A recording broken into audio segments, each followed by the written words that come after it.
बिस्मिल्लाहिर्रहमानिर्रहीम। तो बेटा आज हमारे पास लास्ट टॉपिक है comparison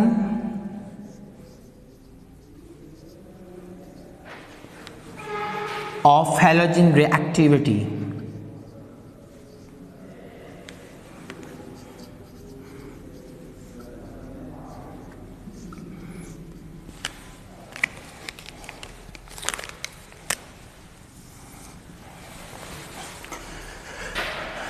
group 17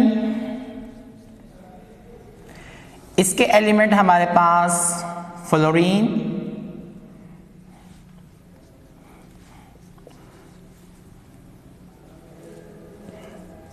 chlorine,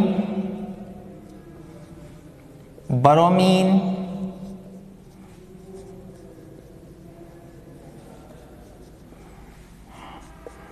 iodine, astatine. ये हमारे पास टोटल 5 एलिमेंट्स हैं ग्रुप 17 के जिन्हें कहा जाता है हैलोजेंस। ठीक है, अब हैलोजन जो है ये ग्रीक वर्ड है और ग्रीक लैंग्वेज में इसके मीनिंग होते हैं साल्ट फार्मर।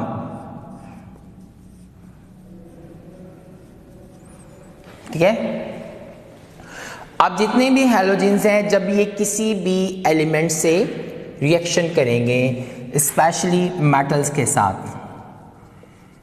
तो हमारे पास हमेशा ये क्या बनाएंगे, साल्ट्स बनाएंगे। अब हमारे पास जो हैलोजन है ये हमारे पास सारे के सारे इलेक्ट्रोनेगेटिव एलिमेंट्स हैं। क्या है? Electronegative atoms. और सबसे बड़ी इंटरेस्ट की बात यह है कि सबसे ज़्यादा जितने भी आप लोगों के इलेक्ट्रोनेगेटिव एलिमेंट्स हैं उनमें सबसे ज़्यादा ये हमारे पास इलेक्ट्रोनेगेटिव हैं। अब हमारे पास इनका जो वैलेंस शेल है तो इनके वैलेंस शेल में जो है वो 7 इलेक्ट्रॉन्स पाए जाते हैं। इट मीन्स कि इन्हें अपना ऑक्टेट कंप्लीट करना है। अगर इन्होंने स्टेबिलिटी को अचीव करना है तो स्टेबिलिटी को अचीव करने के लिए इनको जो है वो 1 इलेक्ट्रॉन की जरूरत है। फॉर एग्जाम्पल हमारे पास फ्लोरीन है, ये 1 इलेक्ट्रॉन गेन करेगा अपने आप को एनायन के अंदर, इलेक्ट्रोनेगेटिव एनायन जो है वो बनाएगा, नेगेटिव आयन बनाएगा। क्लोरीन है 1 इलेक्ट्रॉन, तो हमेशा ये हमारे पास जो कि वैलेंस शेल में इनके 7 इलेक्ट्रॉन है तो अपने ऑक्टेट को या अपने वैलेंस शेल को कंप्लीट करने के लिए इसे 1 इलेक्ट्रॉन की ज़रूरत है। तो जब ये इलेक्ट्रॉन हासिल कर लेगा तो it means every element which complete इस valence shell it means that it achieves the stability. ठीक है ना, जब कोई भी एलिमेंट अपना वैलेंस शेल कंप्लीट करता है तो इसका मतलब क्या होता है कि वो स्टेबिलिटी को अचीव कर लेता है। After achieving the stability they have no ability to react with other element. समझ आ गई? तो हमारे पास पहले जो 2 एलिमेंट्स हैं हैलोजेंस में से ये पाए जाते हैं गैसियस फॉर्म में। ब्रोमीन हमारे पास जो है ये लिक्विड फॉर्म में पाया जाता है, ये पॉजिटिव आपके सॉलिड फॉर्म में, और ये हमारे पास एक रेयर एलिमेंट है, इसके बारे में इतनी ज़्यादा इंफॉर्मेशन मौजूद नहीं है। जैसे जैसे आप ऊपर से नीचे की तरफ आते हो तो इसकी जो अट्रैक्टिव फोर्सेस हैं, इसकी अट्रैक्टिव फोर्सेस जो है वो स्ट्रॉन्ग होती जाती हैं। आमतौर पर बाकी जितने भी ग्रुप्स हैं जब आप ऊपर से उनमें नीचे की तरफ आते हैं तो उनकी रिएक्टिविटी इंक्रीज होती है, रिएक्शन करने की एबिलिटी इंक्रीज होती है, लेकिन यहाँ पर हमारे पास ये उल्ट है। हालांकि बाकी ग्रुप्स के अंदर भी हमारे पास जो है एटॉमिक नंबर बढ़ता है ऊपर से नीचे की जाने में, यहाँ पर हमारे पास एटॉमिक नंबर बढ़ने की वजह से यहाँ पर अट्रैक्टिव फोर्सेस जैसे जैसे ज़्यादा होती जाती हैं तो यहाँ पर ये बिल्कुल दूसरों से अलग थलग जो है अपने काम कर रहे होते हैं। तो जैसे जैसे आप ऊपर से नीचे की तरफ आए जाओगे तो इनकी अट्रैक्टिव फोर्सेस स्ट्रॉन्ग होने की वजह से इनके अंदर जो रिएक्शन करने की एबिलिटी यानी रिएक्शन के टफ होते जाएंगे, फिर आसानी से एलिमेंट रिएक्शन नहीं कर पाएंगे। अब फ्लोरीन है ये बहुत ज़्यादा रिएक्टिव है, ठीक है। और सबसे ज़्यादा फ्लोरीन भी पूरे जितने पीरियोडिक टेबल है उन सब में से ज़्यादा इसकी जो है वो इलेक्ट्रोनेगेटिविटी वैल्यू है जो कि 4 है, ठीक ना, पॉलिंग स्केल के ऊपर। तो हमारे पास ये सबसे ज़्यादा रिएक्टिव है। ये हमारे पास सिर्फ डे टाइम में रिएक्ट नहीं करती, रोशनी में रिएक्ट नहीं करती, बल्कि अगर तुम अंधेरे में भी देते हो तो ये इतना ज़्यादा हमारे पास रिएक्टिव एलिमेंट है फ्लोरीन कि ये अंधेरे के अंदर भी जो है वो रिएक्शन कर लेती है। और ये जो क्लोरीन है ये कभी भी अंधेरे में रिएक्शन नहीं करती, बल्कि ये जब भी रिएक्शन करेगी तो इसकी रिएक्शन करने के लिए जो है वो सनलाइट का या लाइट का मौजूद होना ज़रूरी है। अब ब्रोमीन जो है कभी भी कूल्ड फॉर्म के अंदर, ये लिक्विड फॉर्म में पाया जाता है, कभी ये कूल्ड फॉर्म में जो है रिएक्ट नहीं कर पाएगी। जब भी किसी एलिमेंट से इसका रिएक्शन लोगे तो हमारे पास इसको हॉट करना पड़ेगा, ठीक है ना, इसे गर्म करना पड़ेगा। और ये हमारे पास सॉलिड फॉर्म में आता है, ठीक है ना। तो इसके डिफरेंट टाइप के हमारे पास रिएक्शन है। बहरहाल जैसे जैसे आप ऊपर से नीचे आते जाओगे तो इसकी रिएक्टिविटी क्या होती जाएगी, कम होती जाएगी, बिकॉज एट्रैक्टिव फोर्सेस के स्ट्रॉन्ग होने की वजह से, ठीक है। अब ये था इसकी थोड़ा इंट्रोडक्शन। अब यहाँ पर हमने इसके लेनी है रिएक्शंस जो आपकी किताब में भी दिए गए हैं। फर्स्ट हमारे पास है as oxidative agents, oxidising agents.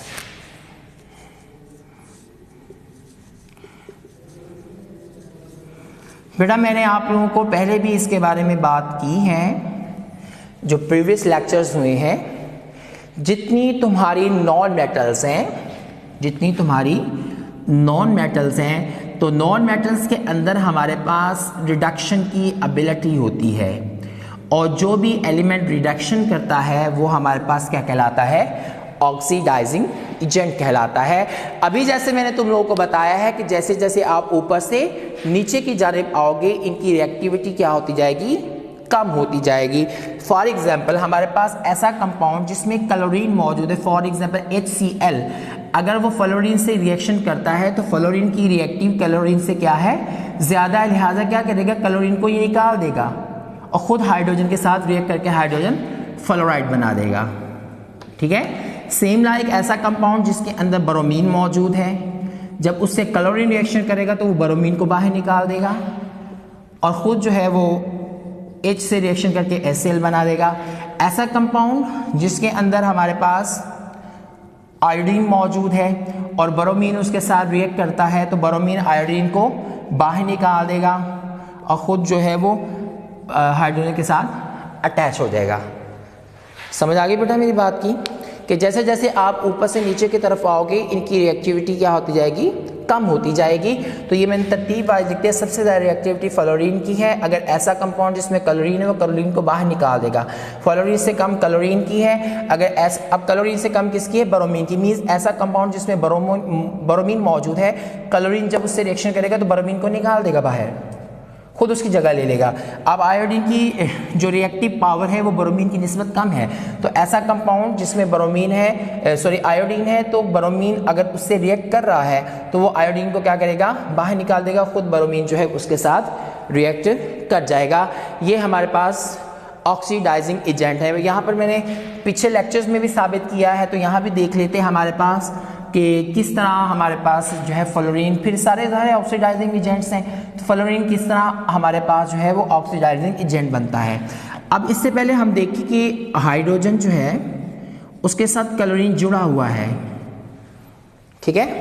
अब उससे पहले हम इसका रिएक्शन लेते हैं, hydrogen plus chloride, chlorine HCl, means 2 hydrogen के एटम है और 2 ही क्लोरीन के एटम है, ठीक है ना। 2 क्लोरीन के एटम है और इसके साथ 2 हाइड्रोजन एटम जो है वो क्या हुए हैं, सिंगल बॉन्डिंग के साथ जुड़े हुए हैं, ठीक है। तो एक इलेक्ट्रॉन इधर से, एक इलेक्ट्रॉन इधर से, एक इधर से, एक इधर से, तो हमारे पास टोटल यहाँ पर रह गए इसके 6 इलेक्ट्रॉन, इसके भी 6 इलेक्ट्रॉन, क्योंकि हमारे पास क्लोरीन के वैलेंस शेल में 7 इलेक्ट्रॉन है। जब 1-1 की वो शेयरिंग कर लेंगे, कोवलेंट बॉन्ड बनाएंगे, तो हमारे पास 6 इलेक्ट्रॉन आ जाएंगे। इट मीन्स 2 इलेक्ट्रॉन ये और 6 8 मिलके इसके गिर्द घूमेंगे और हाइड्रोजन के गिर्द सिर्फ 2 घूमेंगे, क्योंकि आपके पीरियोडिक टेबल के अंदर सिर्फ और सिर्फ 2 एलिमेंट्स, एक हाइड्रोजन एंड सेकेंड हीलियम, ये हमारे पास सिर्फ और सिर्फ 2 एलिमेंट्स हैं जो आपके जो है वो डुप्लेट रूल को ओबे करते हैं। बाकी जितने भी तुम्हारे एलिमेंट्स हैं वो किसको ओबे करेंगे? ऑक्टेट रूल को ओबे करेंगे। इस वजह से हाइड्रोजन किसी के साथ बॉन्डिंग करती है तो हाइड्रोजन सिर्फ और सिर्फ डुप्लेट रूल को ओबे करेगा। ठीक है, अब हमारे पास जो है फ्लोरीन आती है। अब फ्लोरीन की इलेक्ट्रोनेगेटिव की वैल्यू क्लोरीन की निस्बत क्या है? ज़्यादा है, तो वो क्लोरीन को अलग करे। तो क्लोरीन के हमारे पास कितने एटम है? 2 एटम है। ठीक है ना, तो फ्लोरीन के भी यहाँ पे कितने एटम हुए? मैं थोड़ा यहाँ करके लिख रहा हूँ, ठीक है ना, तुम लोगों को ताकि नज़र आए। 2 क्लोरीन के एटम है ना, तो 2 क्लोरीन के हमारे पास एटम है प्लस अब फ्लोरीन यहाँ पर 2 एटम है। तो ये हमारे पास जो ये 2 में चीज़ें जाहिर कर रहा हूँ, मैंने यहाँ पर एटम बताया है, ठीक है ना। एक्चुअली हमारे पास यहाँ पर ये जो मैं 2 शो कर रहा हूँ, ये 2 इलेक्ट्रॉन है वो जो हाइड्रोजन के इसके साथ जुड़े हुए हैं, तो 2 इलेक्ट्रॉन जो है ये निकाल देगी, ठीक है, और ख़ुद किस में चेंज हो जाएगी? फ्लोरीन में, सॉरी क्लोरीन मॉलिक्यूल में, ठीक है ना। 2 क्लोरीन के एटम है, यहाँ पर 2 इलेक्ट्रॉन्स हैं। या जब भी हम ये ज़ाहिर करेंगे हमेशा ये हम 2 क्लोरीन के एटम ही लेते हैं, ठीक है ना। तो यहाँ पर हमारे पास ये जो 2 है, चूंकि मैं इस रिएक्शन की बेस पर जो मैंने लिखा था उसकी बेस पर कर रहा हूँ, तो ये 2 हमारे पास शो कर रहा है इस 2 इलेक्ट्रॉन को, मीन्स 2 हाइड्रोजन को। जैसे ही उसमें से हमारे पास हाइड्रोजन पीछे हटेगा तो क्लोरीन पहले जिस फॉर्म में मौजूद थी उसी फॉर्म में दोबारा अपने आप के साथ वो फिर सिंगल बॉन्डिंग कर लेगा, फिर हाइड्रोजन के साथ सिंगल बॉन्डिंग उसकी नहीं रहेगी, तो ये खुद जो है क्लोरीन मॉलिक्यूल में चेंज हो जाएगा। और यहाँ पर जो 2 इलेक्ट्रॉन निकलेंगे वो फ्लोरीन क्या कर लेगा? अपने साथ जोड़ लेगा, मीन्स 2 हाइड्रोजन को अपने साथ जोड़ लेगा। बड़ा समझ आ गई मेरी बात की? तो यहां पर हमारे पास इसकी यहां पर ऑक्सीडेटिव प्रॉपर्टी जो है वो आसानी से जाहिर हो जाएगी, क्योंकि इलेक्ट्रॉन इसको इसने ऑक्सीडाइज कर लिया है, खुद इसने अपने आप को क्या कर लिया है? रिड्यूस कर लिया है, ठीक है ना। इसके चूंकि हाइड्रोजन निकाले हैं तो मैंने आप लोगों को बाहर मत वही कहा कि जहाँ पर हाइड्रोजन का निकलना होता है वहाँ हम इलेक्ट्रॉन ही लेते हैं, जहाँ पर हाइड्रोजन का दाखिल होना हो वो भी हम किस में काउंट करते हैं? इलेक्ट्रॉन गेनिंग में के अंदर ही काउंट करते हैं। तो उसके बाद नेक्स्ट हमारे पास रिएक्शन है, रिएक्शन विद हाइड्रोजन।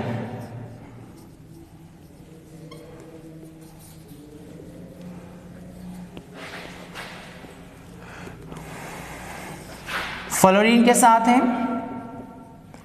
तो ये आप लोगों को जैसे मैंने बताया है कि लाइट में भी कर लेता है एंड नाइट में भी, यानी कि डार्कनेस में भी कर लेता है। इतना ज़्यादा रिएक्ट है। तो हमारे पास हाइड्रोजन फ्लोराइड गैस बनेगी, बैलेंस करवाना मैंने सिखाया हुआ है, यहाँ पर 2 लग जाएगा। उसके बाद हमारे पास क्लोरीन आ जाएगा। क्लोरीन हाइड्रोजन के साथ जब भी रिएक्ट करता है तो सनलाइट का मौजूद होना ज़रूरी है, तो हमारे पास क्या बन जाएगा? HCl बन जाएगा। उसके बाद हमारे पास आयोडीन है, तो इसके लिए भी हमें लाइट की ज़रूरत है, तो हमारे पास हाइड्रोजन आयोडाइड बन जाएगा। ये स्पेशल कंडीशन के ऊपर इसके साथ इसका रिएक्शन होता है, ये बात ध्यान में रखना, क्योंकि हमारे पास जो आयोडीन है वो लीस्ट रिएक्टिव है, क्योंकि इसमें अट्रैक्टिव फोर्सेस बहुत ज़्यादा है, क्योंकि ये दोनों हमारे पास गैसियस फॉर्म में है और ये लिक्विड फॉर्म में है और ये सॉलिड फॉर्म में होती है। इसमें अट्रैक्टिव फोर्सेस जो है वो बहुत ज़्यादा स्ट्रॉन्ग होती है, इस वजह से यहाँ पर स्पेशल कंडीशन यूज़ होती है, लेकिन स्पेशली जो है वो लाइट का इस्तेमाल होता है। उसके बाद हमारे पास ब्रोमीन है। ब्रोमीन हाइड्रोजन से जब भी रिएक्शन करेगा तो ये हॉट फॉर्म में ब्रोमीन होना ज़रूरी है, गर्म हालत में, तो हमारे पास हाइड्रोजन ब्रोमाइड एसिड बनेगा। लगी समझ? तो यहाँ पर नेक्स्ट हमारे पास जो रिएक्शंस हैं वो है वाटर के साथ।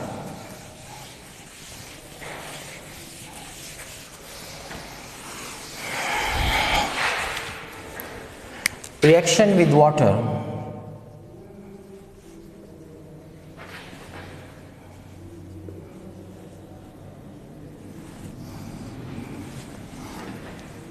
फ्लोरीन जब वाटर से रिएक्शन कर देगा तो वाटर को ये तोड़ देगा, डिकम्पोज कर देगा, ठीक है ना। उस सूरत में हाइड्रोजन निकल के हाइड्रोजन फ्लोराइड बनाएगा और ऑक्सीजन गैस इसमें से रिलीज हो जाएगी। बैलेंस करने के लिए इसके साथ हम यहाँ पे 2 लगाए, ठीक है ना। ये हमारे पास 2 यहाँ पे 4 हो गया, तो यहाँ पर हमारे पास 4 लग जाएगा, यहाँ पे 2 लग जाएगा, बैलेंस होगी इक्वेशन हमारे पास।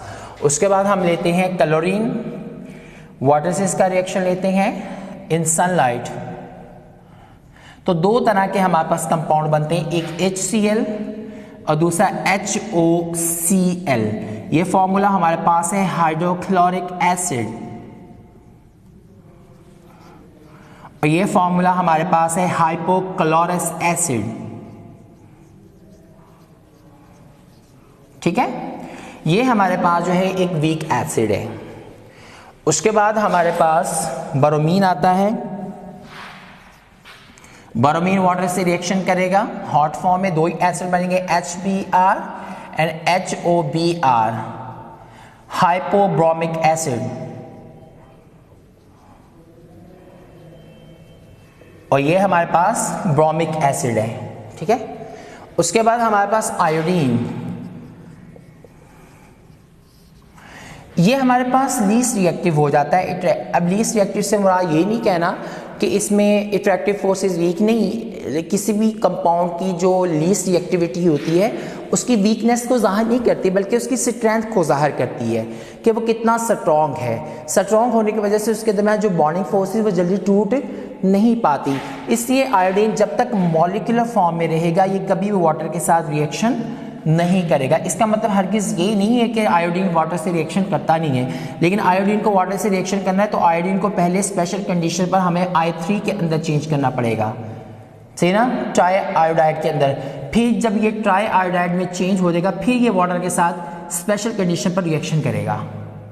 अदरवाइज इस फॉर्म के अंदर कभी भी वाटर के साथ रिएक्शन नहीं कर पाएगा अपनी अट्रैक्टिव फोर्सेस स्ट्रॉन्ग होने की वजह से।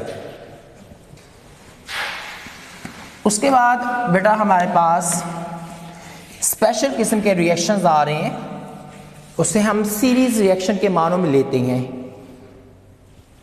तो वहाँ पर जो टॉपिक मैं हेडिंग दूंगा वो है रिएक्शन विद हाइड्रोकार्बन्स और मीथेन, क्योंकि मीथेन हमारे पास क्या है, एक हाइड्रोकार्बन है। यहाँ पर तुम लोग के इसके चेन रिएक्शंस बनते हैं, उसमें सिर्फ आप लोगों के इसके नेम्स लिखे हुए, पूरे रिएक्शंस नहीं दिए गए, तो इस वजह से यहाँ पर मैं इनके पूरी चेन रिएक्शन लिख रहा हूँ, ठीक है ना।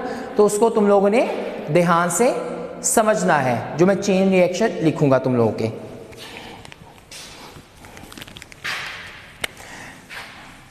मीथेन क्लोरीन के साथ रिएक्शन, क्योंकि हम ये हैलोजन है ना क्लोरीन, तो हम हैलोजन के रिएक्शंस ले रहे हैं मीथेन के साथ।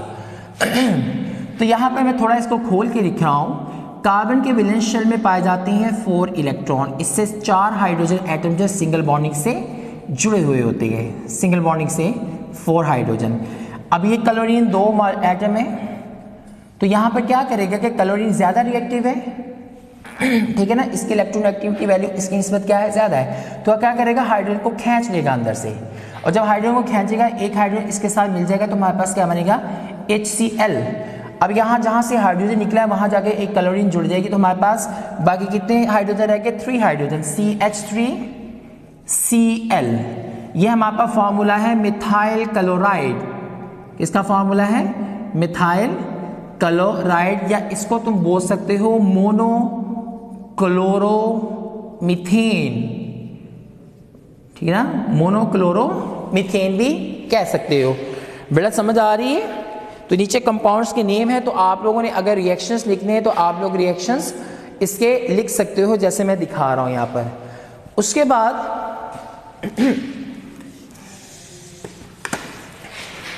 जो फर्स्ट रिएक्शन के अंदर हमारे पास प्रोडक्ट बनी है CH3Cl, इसका मजीद क्लोरीन से हम रिएक्शन लेंगे, तो इसमें से एक हाइड्रोजन बाहर आएगा, इधर से एक क्लोरीन बाहर आएगा, तो हमारे पास क्या बनेगा, HCl, ठीक है। अब यहाँ से हाइड्रोजन निकल गया था तो बाकी कितने हाइड्रोजन रह गए, 2 हाइड्रोजन रह गए। यहाँ पर एक क्लोरीन पहले था, यहाँ से एक क्लोरीन निकल चुका था, बाकी एक रह गया, 1 क्लोरीन इधर से, एक क्लोरीन इधर से, हमारे पास क्या बन गया, Cl2। ये हमारे पास कहलाएगा डाइक्लोरोमीथेन, या इसको मिथाइल डाइक्लोराइड भी कह सकते हो, डाइक्लोराइड, ठीक है। फिर नेक्स्ट स्टेप के अंदर हमारे पास CH2Cl, जो उस ये वाली क्लोरीन के साथ, तो सेम लाइक हमारे पास उसी तरीके से रिएक्शन बनेगा।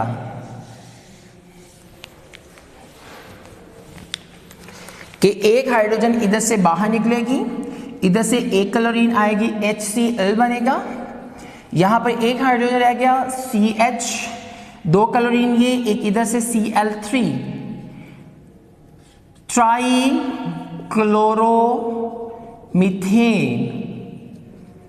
या इसको मिथाइल ट्राई क्लोराइड भी कह सकते हो, मिथाइल ट्राई क्लोराइड। इसका कॉमन नेम है क्लोरोफॉर्म।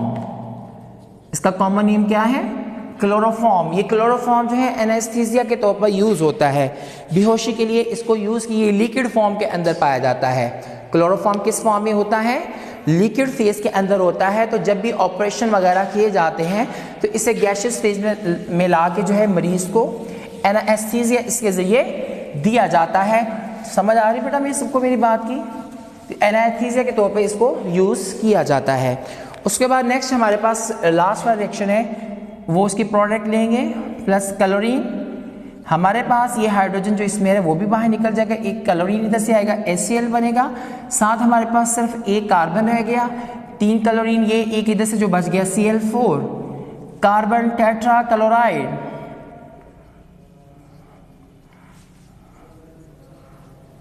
ठीक है, R, मिथाइल टेट्रा क्लोराइड भी इसको कह सकते हो। This compound is much flammable। ये बहुत ज़्यादा फ्लेमेबल हमारे पास होता है। ये आप लोगों की किताब के अंदर ये चेन रिएक्शन नहीं दिए, जस्ट आपको वहाँ पर देखा होगा कि आपके सिर्फ कंपाउंड्स के नेम लिखे गए हैं। तो मैंने यहाँ पर पूरी इसकी चेन सीरीज तुम लोग को बना के दे दी है। चाहे तो ऐसे रिएक्शन लिखना चाहते तो ऐसे लिख लो, अदरवाइज इसका जो मेन रिएक्शन है ठीक है, जो मेन रिएक्शन है वो एक ही रिएक्शन दिया हुआ, वो ये है कि CH4 प्लस क्लोरीन, तो हमारे पास बनेगा HCl एंड कार्बन। अब यहाँ पे ये जो कार्बन अकेला दिया है ये एक रिएक्शन दिया है, यानी एक पूरा रिएक्शन चारों को जो है रिप्रेजेंट कर रहा है। मीन्स ये जो कार्बन शो कर रहे हैं ये इस कंपाउंड को भी शो करता है, इसको भी शो करता है, इसको भी शो करता है और इसको भी शो करता है। इस वजह से सिर्फ नीचे नेम्स लिख दिए हैं। यहाँ तक बेटा समझ आ गई मेरे पास बात की? ये हमारे पास है इसके सीरीज रिएक्शन है, चेन सीरीज हमारे पास रिएक्शंस हैं। उसके बाद नेक्स्ट हमारे पास है reaction with sodium hydroxide.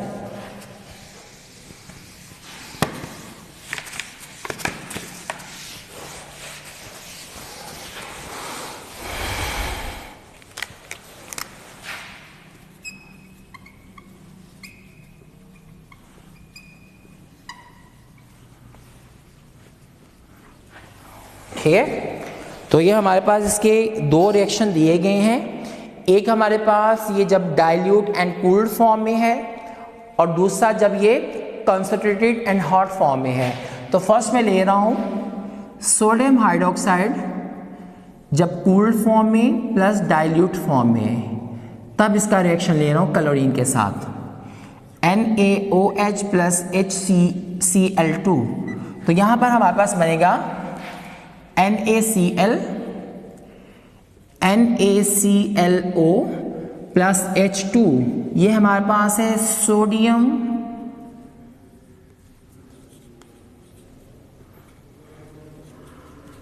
Hypochlorite.